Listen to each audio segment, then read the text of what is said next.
अब बात करेंगे बच्चों हम लोग मिरर फॉर्मूले। देखो बेटा अगर आपने ऑप्टिक्स को सीखना है, समझना है, एक्चुअल में सीखना है, रट्टा मारना होता है, सीखना होता है।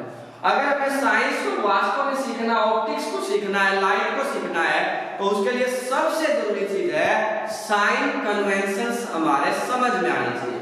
साइन कन्वेंशन का मतलब होता है बच्चों कि किसको कब हम पॉजिटिव मापेंगे, किस डिस्टेंस को हम नेगेटिव मापेंगे, कहां से मापेंगे और कैसे मापेंगे। बहुत महत्वपूर्ण कॉन्सेप्ट है ये। अगर आपको साइंस को बारीकियों से समझना है तो देखिएगा बेटा, मान लीजिए ये हमारे पास एक कनकेव मिरर है MN, ये कनकेव मिरर है। ये क्या है? प्रिंसिपल एक्सिस, तो ये पोल है, ये सेंटर है, ये प्रिंसिपल फोकस है। पहली बात, बहुत ही कंपल्सरी बातें बता रहा हूं, बहुत ज्यादा महत्वपूर्ण बातें हैं। फर्स्ट बात, all the distance are measured from the pole. All the distance are measured from the pole. All distance are measured from the pole. सभी की सभी जो दुनिया है, चाहे वो कहीं भी मापनी है आपने, वो मापनी कहां से है? पोल्स। जो भी डिस्टेंस बेटा अपवर्ड मापी जाएगी इस तरह से। प्रिंसिपल एक्सिस है ना, इससे ऊपर की दिशा में अगर कोई भी आई हम मापेंगे, अपवर्ड कोई भी चीज मापेंगे, तो वो हमेशा क्या ली जाएगी? पॉजिटिव। अपवर्ड कोई भी चीज अगर मापी जाएगी तो वो क्या है? पॉजिटिव। और अगर कोई भी हाइट डाउनवर्ड मापी जाएगी, कोई भी डिस्टेंस अगर डाउनवर्ड मापी जाएगी बेटा, तो वो हमेशा क्या होगी? नेगेटिव। कोई भी डिस्टेंस अगर in the direction of light, जिस दिशा में आप जा रहे हैं और लाइट भी अगर उसी दिशा में जा रही है, मींस उसको बोलते हैं द डायरेक्शन ऑफ लाइट। अगर आपने कोई भी चीज डायरेक्शन ऑफ लाइट में मापनी है तो वो हमेशा पॉजिटिव मापी जाएगी।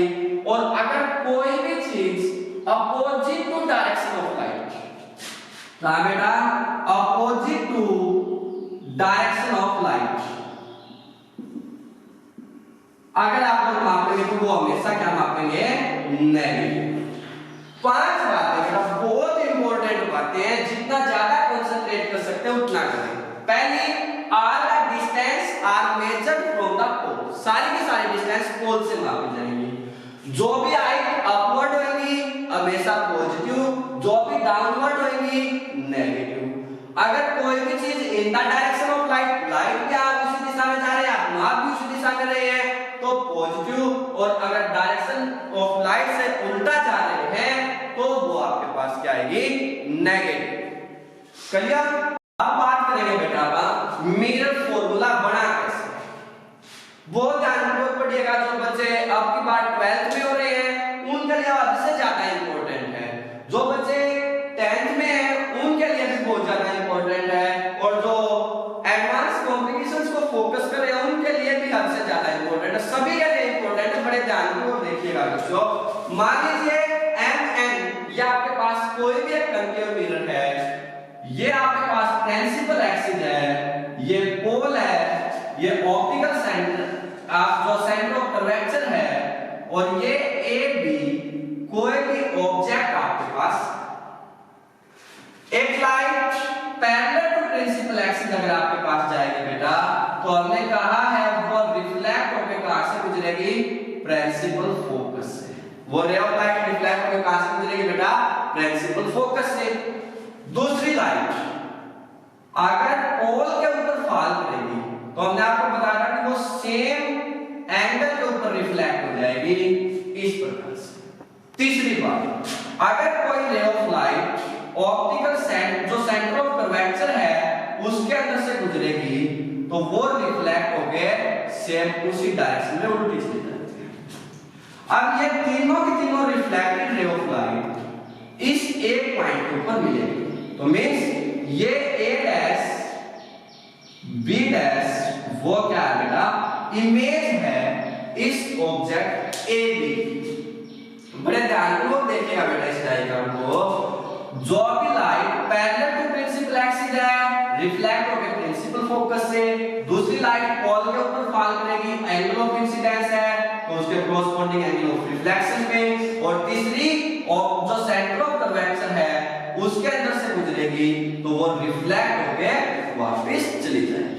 और तीनों रिफ्लेक्टेड लाइट एक कॉमन पॉइंट के ऊपर कट करती हैं जहां पे हमारे पास क्या आता है A dash B dash image form होती है।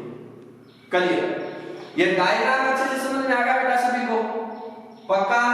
हमें पता क्या क्या बेटा, अभी देखिए एक होता है U का मतलब क्या है? पोल से ऑब्जेक्ट के बीच की दूरी। U क्या होती है बेटा? Distance between the pole and object. V क्या बेटा? Distance between the pole and image. और R क्या बेटा? Radius of curvature. और F आपके पास क्या बेटा? Focal length.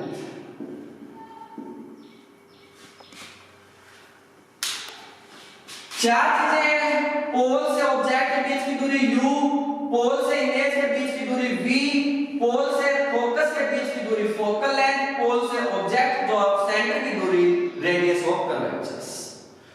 मिरर फॉर्मूला क्या होता है बच्चों? मिरर फॉर्मूला एक रिलेशन है किसके बीच में? U, V and F। U, V and F उन तीनों के बीच का जो रिलेशन है बेटा, उस रिलेशन को हम लोग क्या बोलते हैं? Mirror formula. उसको क्या बोलते हैं बेटा? Mirror formula. अब ये मिरर फॉर्मूला कैसे आएगा हम लोग इस बात को समझते हैं, किस प्रकार से हम लोग इसको ड्राइव करेंगे। बड़े ध्यानपूर्वक देखिएगा। मान लीजिए बेटा आपने एक ट्रायंगल ले ली, triangle ABO and triangle A-B-O। इन दोनों ट्रायंगल्स को देखो बेटा। देखो बेटा ये है AB ऑब्जेक्ट, इसमें ये परपेंडिकुलर है, A-B' इसमें ये परपेंडिकुलर है। ये और ये अल्टरनेटिंग एंगल है, तो इसका मतलब अल्टरनेटिंग एंगल भी बराबर होते हैं। किसी त्रिभुज के अगर दो कोण बराबर हैं, किसी भी ट्रायंगल के अगर दो कोण बराबर हैं, दो एंगल बराबर हैं, तो तीसरा एंगल ऑटोमेटिक बराबर होगा। तो इसका मतलब है ये क्या है? Similar triangle. क्या बच्चों? Similar triangle. इसको हम लोग क्या लिखते हैं? सीधा का सीधा इस तरह से लिखते हैं। AOB वो क्या है? सिमिलर है A-B'-OB। और सिमिलर ट्रायंगल्स की एक बहुत महत्वपूर्ण थ्योरम्स होती है कि अगर दो ट्रायंगल्स सिमिलर हैं तो उनकी भुजाओं का अनुपात हमेशा सेम होता है। दो सिमिलर ट्रायंगल की भुजाओं का अनुपात हमेशा सेम होता है। The ratio of two similar triangles are equal. Means देखो बेटा, अगर इसका परपेंडिकुलर A भी लिखा तो बाय में A-B', इसका परपेंडिकुलर बाय में इसका परपेंडिकुलर, वो किसके बराबर होगा? इसका बेस। इसका बेस क्या है बेटा? OB बाय में OB'। इसको इक्वेशन नंबर 1 मान लीजिए। इतनी बात क्लियर? अब आपको बड़े ध्यानपूर्वक देखना बच्चों, सभी ध्यानपूर्वक देखना, बहुत इंपॉर्टेंट है, थोड़ा सा समझना पड़ेगा आप लोगों को। Triangle ABP and triangle A-B'-P। अब देखो बेटा, ये आपको पता है नहीं, इसमें परपेंडिकुलर है, इसमें परपेंडिकुलर है। एंगल I एंगल R के बराबर होता है, इसका मतलब ये दोनों के दोनों एंगल भी आपस में बराबर है। तो इसका मतलब triangle ABP and triangle A-B'-P वो भी क्या है? सिमिलर ट्रायंगल है। और सिमिलर ट्रायंगल है तो फिर से रेशियो सेम होगी। Means AB by A-B' is equal to, इसका बेस क्या होगा बेटा? PB बाय इसका बेस क्या होगा? PB'। Equation number 2। ये बात क्लियर? अब इन दोनों की 1 और 2 से अगर लेफ्ट हैंड साइड बराबर है तो राइट हैंड साइड भी बराबर होनी चाहिए। हम लोग क्या कहेंगे? फ्रॉम 1 and 2 अगर लेफ्ट हैंड साइड बराबर है तो राइट हैंड साइड भी बराबर होना चाहिए, तो हम लोग कह सकते हैं OB बाय में OB dash is equal to PB by में PB डैश। OB बाय में OB dash is equal to PB by में PB डैश। क्लियर? अभी जब साइन कन्वेंशन समझाया बेटा तो आपको एक बात बताई थी कि all the distance are measured from a pole. अब अगर पोल से नापे इसमें पोल है इसमें पोल है, इन दोनों में पोल नहीं है तो इसको निकालना पड़ेगा। OB, अब देखोगे बड़े ध्यान से, OB है ये बेटा, अगर हम इस सारे OP ले और उसमें से PB OB है ये, अगर हम लोग क्या करें PB सारे ले और उसमें से ये OB घटा दें तो ये बच जाएगा आपके पास। We can say that can be as PB minus PO। बड़े ध्यान से देखिए बेटा, OB ये वाली डिस्टेंस है, ये वाली डिस्टेंस है ना, तो हम लोग क्या करेंगे इस सारी में से अगर ये वाली घटा दें तो ये बचेगी। OB can be write as PB minus OB। दूसरा में क्या चाहिए OB डैश, देखो OB डैश है ये वाली, अब क्या करें अगर इस सारी में से इसको घटा दें तो ये बच जाएगी। Means we can say that PO minus PB dash. इतनी बात समझ में आ रही है? ये इक्वेशन नंबर 3 थी। ये वैल्यू 3 में पुट कर दो, पुट इन 3, क्या आ जाएगा PB minus PO by PO minus PB dash is equal to PB by PB dash. Clear? PB क्या है बच्चों?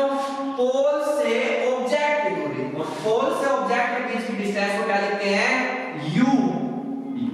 अब देखो ध्यान दो, P से B आपका गई इस साइड में और लाइट जा रही है इस साइड में, मींस उल्टे हो गए, और उल्टे होते हैं क्या बताना नेगेटिव साइन। अगर डायरेक्शन रिवर्स हो गई तो negative sign. PB equal to क्या आ जाएगा minus U। PB dash pole से इमेज की दूरी क्या होती है बच्चों V। पोल से इमेज की दूरी क्या होती है V। अब P से B डैश में हम लोग ऐसे लिखते हैं means minus V। PO P से ऑब्जेक्ट सेंटर की दूरी, और ये क्या होती है बच्चों R, और गए उल्टे हैं माइनस लिखना है। अगर ये वैल्यू हम लोग क्या करते हैं इस 4 में पुट कर देते हैं, क्या आएगा PB माइनस U, ये माइनस था, और PO माइनस तो minus minus plus R, PO माइनस R माइनस PB डैश क्या minus P minus minus plus P is equal to PB minus U PB dash minus B, minus से minus cancel, minus U plus R minus R plus B is equal to U by R, U by B। अगर हम लोग क्या करते हैं बेटा इनकी cross multiply कर दें, यह आ जाएगा minus UB plus BR is equal to minus UR plus UV। अगर इस UV को इस साइड ले जाए और इसको इस साइड ले आए तो ये हो जाएगा UR plus VR is equal to 2UV। मान लीजिए इक्वेशन नंबर 5, और अगर हम लोग इस इक्वेशन को दोनों साइड UVR से डिवाइड करते हैं, dividing both side by UVR, तो क्या आ जाएगा बेटा UR बटे में UVR प्लस VR बाय में UVR is equal to 2UV by में UVR। UR से UR कैंसिल, VR से VR कैंसिल, UV से UV cancel, 1 by V plus 1 by U is equal to 2 by R। क्या आएगा बेटा 1 by V plus 1 by U is equal to 2 by R। Clear? और हमने क्या समझा था आपको कि जो R है वो किसके बराबर होता है 2 है। मींस अगर आप इसको रिप्लेस करें तो 1 by f is equal to 2 by r। 2 by r को क्या लिख सकते हैं बेटा 1 by f, means 1 by f is equal to 1 by v plus 1 by u। This is known as the mirror formula. ये क्या बच्चों मिरर फार्मूला क्या होता है बात समझ में आई?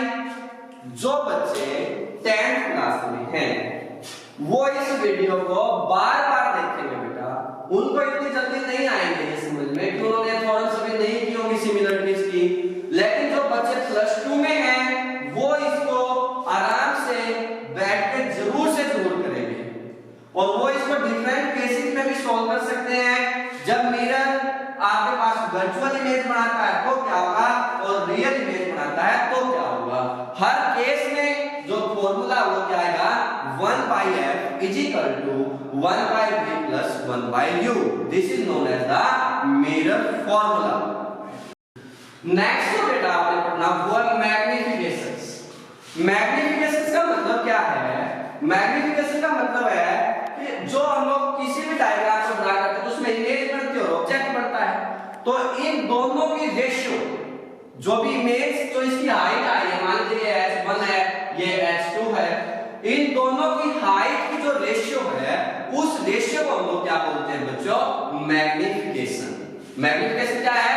The ratio of size of the image by the size of the object। मान लीजिए ये h1 है ये h2 है, तो we can say that magnification is equal to h1 by h2, या इमेज को दूरी को हम लोग जनरली v से लिखते हैं और ऑब्जेक्ट को u से लिखते हैं। अब जो इमेज बनी है वो डाउनवर्ड है, डाउनवर्ड को नेगेटिव मापते हैं, ऑब्जेक्ट अपवर्ड है तो इसको u पॉजिटिव लिख देंगे। Means m magnification can be write as h1 by h2 या -v by u।